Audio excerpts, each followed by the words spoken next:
Hello, this is a tutorial I did a while ago. It's about two gear, as you can see, and they interact with each other. And at that time, I did not want to keyframe things. I wanted to use dynamic systems, a dynamic simulation. So currently I'm placing a hinge constraint which keeps the left gear in that rotation. And since both of them are rigid bodies, they interact. But they interact kind of funny because the interpenetrations are there. So you have to tune it quite a bit until you get a really convincing result. This looks good, and then it doesn't look good anymore. So I separate the wheels a little bit. There's not a single keyframe in here. This is one of three ways to animate a clockwork, dynamics that is. The second one would be using keyframes, telling the right gear to rotate so and so far within so and so many frames or seconds. And the third method is the simplest one, it's expressions. If you have a brief look at the mathematics, and that's geometry, it's not physics really, behind interacting gear and clockwork, you might want to use these rules for laying out your complex clockwork, but our expression approach is very straightforward and produces quick results which are excellent. So we're here in Maya and we create gears. They're right here, that's the right mouse button here, so that's the first one.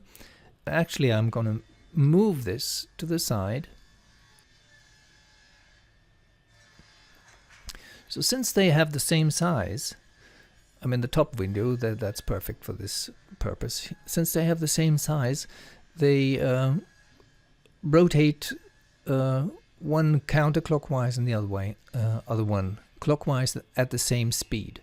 So first of all, I need to bring them closer together, and then maybe like this, and then rotate them like this.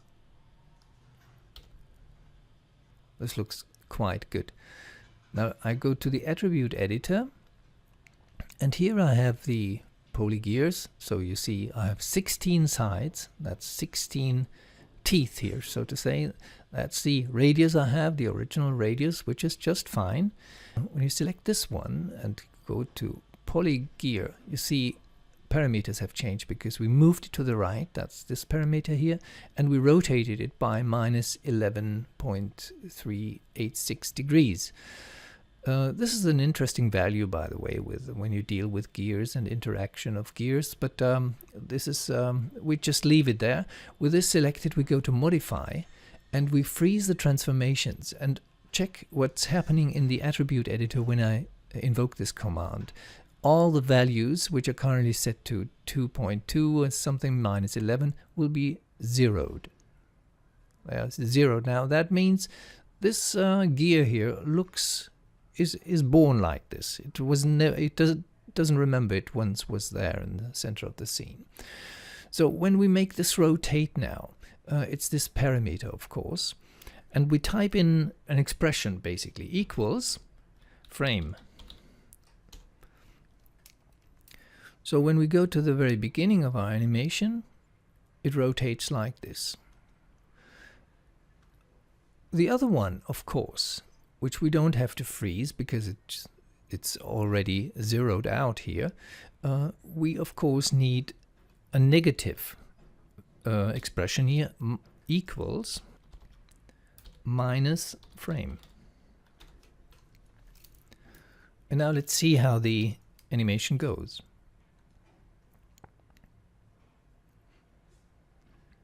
Quite perfect. Even if you extend the frame range to 1000, they will just behave nicely. You can bring them closer together, no problem. They don't feel each other as they would in a dynamic simulation. They're just there and they do their rotation, one counterclockwise and the other one clockwise. If we want to make this them speed, rotate faster, we can obviously do, but we have to adjust both expressions in this case. We can do the same with keyframes, by the way, but it's basically a keyframe thing with the expression. We're setting certain positions at certain times, or certain rotations at certain times.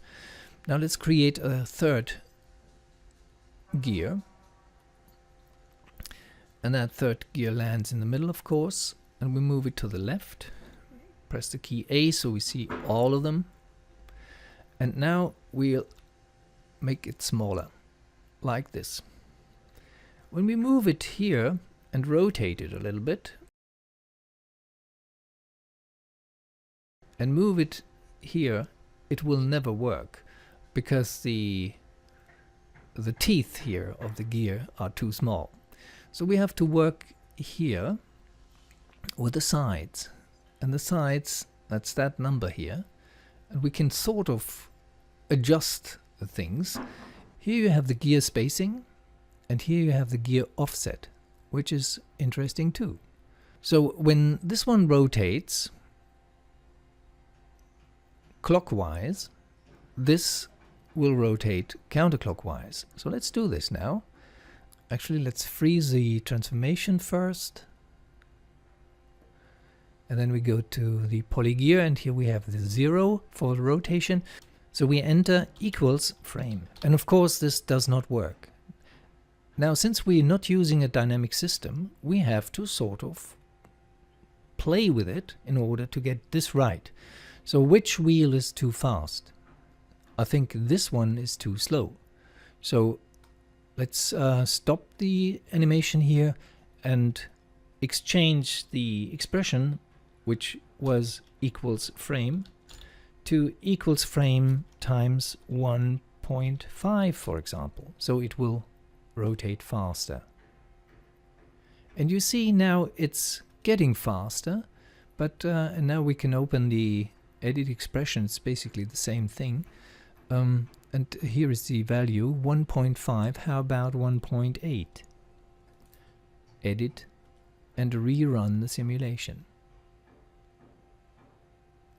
It's still a little bit too slow. So I haven't tried this out before. So times 2, edit.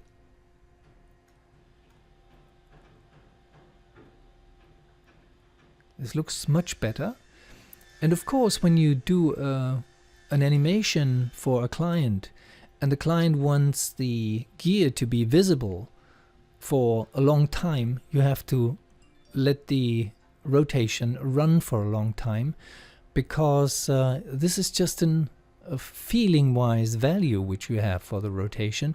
But in this case, the 2 kind of works well, and we're already at frame 700 and 800, and the gear still work all right. What I can do now is I move it up here.